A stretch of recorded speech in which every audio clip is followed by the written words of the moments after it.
La loi de 2005, elle fait suite, c'est une évidence, à la loi de 1975.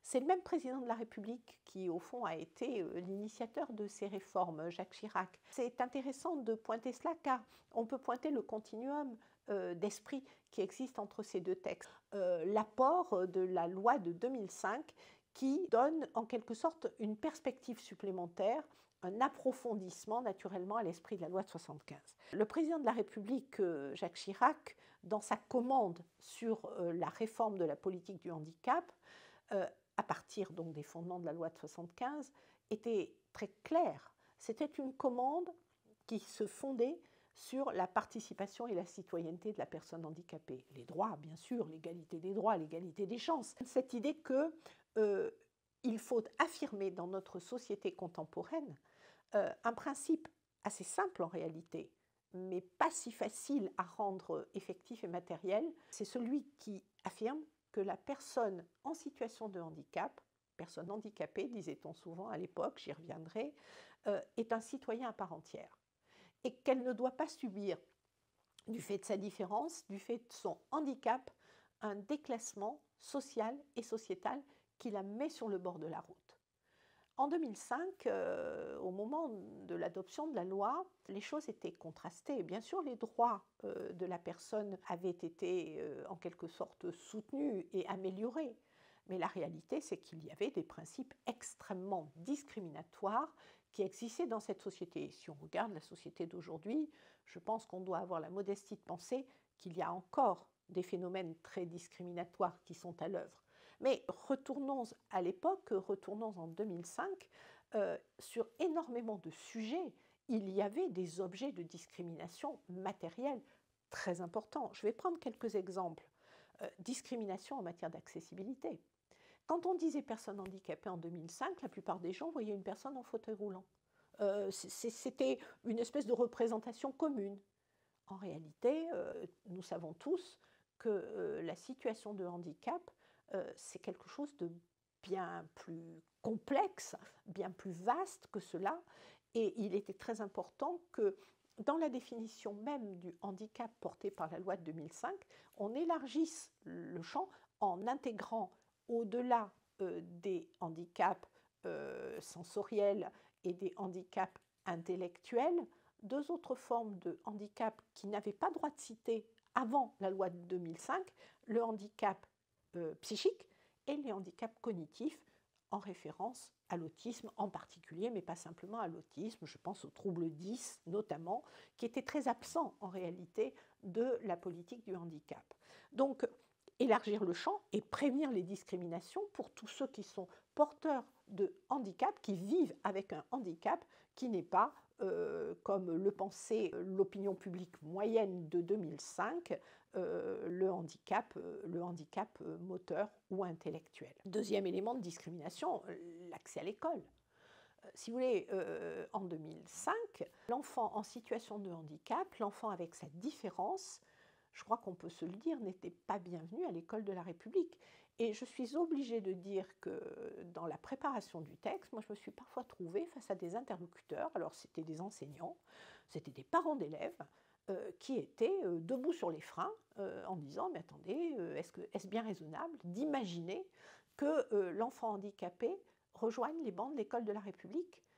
Quand on y réfléchit aujourd'hui, même si on sait la difficulté pour l'enfant en situation de handicap de bénéficier de l'école de la République, et on pourra y revenir dans un instant également, mais j'ai envie de dire, on n'est plus dans cette configuration, et il était très important que le législateur, d'autorité si je puis dire, affirme que l'école est partout où sont les enfants en situation de handicap et qu'en particulier l'inscription à l'école du quartier, je reformule l'esprit de la loi, est évidemment un point central pour prévenir les discriminations. L'école n'est pas là pour fabriquer une confrontation avec l'enfant avec ses différences, mais bien plutôt pour lui proposer une forme d'accessibilité éducative parce que c'est la République qui l'impose.